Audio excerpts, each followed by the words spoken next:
سمن کینسر کا علاج دریافت کرنے والی وہ سائنسدان خاتون جس کے نام سے پولینڈ جانا جاتا ہے، اس عظیم ہستی کا نام کیا ہے اور کس غربت کی حالت میں یہ ایک ایجاد کی موجد بنی؟ اس سے پہلے ہماری گزارش ہے کہ اگر ابھی تک آپ نے ہمارا چینل سبسکرائب نہیں کیا تو پلیز ہمارے چینل کو سبسکرائب کیجیے گا۔ سامعین، اس کہانی کو بڑی تحمل سے سنیے گا۔ تھوڑی سی لمبی کہانی ہے مگر انتہائی دلچسپ کہانی ہے۔ پولینڈ کے ایک چھوٹے سے قصبے میں ایک غریب لڑکی رہتی تھی، اس کا نام مانیا سکوڈووسکا تھا۔ وہ ٹیوشن پڑھا کر گزر بسر کرتی تھی۔ 19 برس کی عمر میں وہ ایک امیر خاندان کی 10 سال کی بچی کو پڑھاتی تھی۔ بچی کا بڑا بھائی اس میں دلچسپی لینے لگا، وہ بھی اس کی طرف میل ہو گئی، چنانچہ دونوں نے شادی کا فیصلہ کر لیا۔ لیکن جب لڑکے کی ماں کو پتہ چلا تو اس نے آسمان سر پر اٹھا لیا۔ اس نے مانیکا کو کان سے پکڑا اور پورچ میں لا کھڑا کیا۔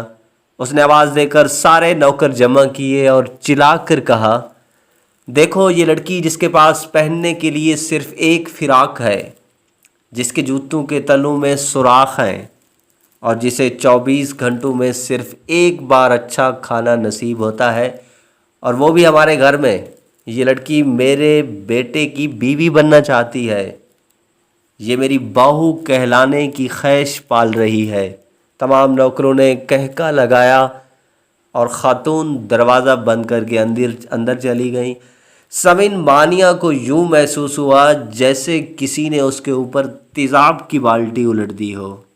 وہ توہین کی شدید احساس میں گرفتار ہو گئی اور اس نے اسی پورچ میں کھڑے کھڑے فیصلہ کیا کہ وہ زندگی میں اتنی عزت، اتنی شہرت کمائے گی کہ پورا پولینڈ اس کے نام سے پہچانا جائے گا۔ سامعین، یہ 1891 کا دور تھا۔ وہ پولینڈ سے پیرس آئی، اس نے یونیورسٹی میں داخلہ لیا اور فزکس پڑھانا شروع کر دی۔ وہ دن میں 20 گھنٹے پڑھاتی تھی۔ اس کے پاس پیسہ ڈیلا بھی نہیں تھا، جو کچھ جمع پونجی تھی وہ اسی میں گزر بسر کرتی تھی۔ وہ روز صرف 1 شلنگ خرچ کرتی تھی۔ اس کے کمرے میں بجلی، گیس اور کولوں کی انگیٹھی تک نہیں تھی۔ وہ برفیلے موسموں کی راتیں کپ کپا کر گزارتی تھیں۔ جب سردی برداشت سے باہر ہو جاتی تو وہ اپنے سارے کپڑے نکالتی تھیں، آدھے بستر پر بچھاتی تھیں اور آدھے اوپر اوڑھ کر لیٹ جاتی تھیں۔ پھر بھی گزارا نہ ہوتا تو وہ اپنی ساری کتابیں، حتیٰ کہ اپنی کرسی تک اپنے اوپر گرا لیتی تھی۔ پورے 5 برس اس نے ڈبل روٹی کے سوکھے ٹکڑوں اور مکھن کے سوا کچھ نہ کھایا۔ نکات کا یہ عالم ہوتا تھا کہ وہ بستر پر بیٹھے بیٹھے بے ہوش ہو جاتی تھی، لیکن جب ہوش آتا تو وہ اپنی بے ہوشی کو نیند قرار دے کر خود کو تسلی دے لیتی تھی۔ وہ ایک روز کلاس میں بے ہوش ہو گئی۔ ڈاکٹر نے اس کا معائنہ کرنے کے بعد کہا، اس کو دوا کی بجائے دودھ کی ایک گلاس کی ضرورت ہے۔ اس نے یونیورسٹی میں پیری نام کی ایک سائنسدان سے شادی کر لی۔ وہ سائنسدان بھی اسی طرح مفلوج الحال تھا۔ شادی کے وقت دونوں کا کل اثاثہ 2 سائیکل تھے۔ وہ غربت کے اسی عالم کے دوران پی ایچ ڈی تک پہنچ گئی۔ مانیا نے پی ایچ ڈی کے لیے ایک بڑا دلچسپ موضوع چنا تھا۔ اس نے فیصلہ کیا کہ وہ دنیا کو بتائے گی کہ یورینیم سے روشنی کیوں نکلتی ہے۔ یہ ایک مشکل بلکہ ناممکن کام تھا، لیکن وہ اس پر جت گئیں۔